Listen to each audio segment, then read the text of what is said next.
Welcome back to Zindha CPWD. As we know, it is mandatory to have ERP training certificate in order to attend the tenders these days in CPWD.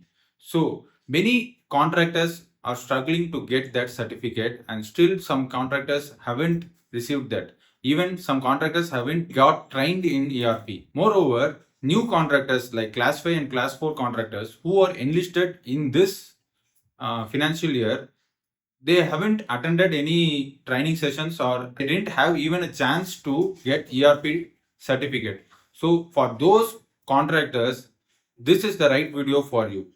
So in Puducherry, that is Pondicherry, on October 16 to 18, CPWD is arranging an ERP training workshop for 3 days. So whoever needs that certificate and whoever need the knowledge, even some contractors may be having the certificate already, but still haven't gained the knowledge for this future ERP, they can also attend this.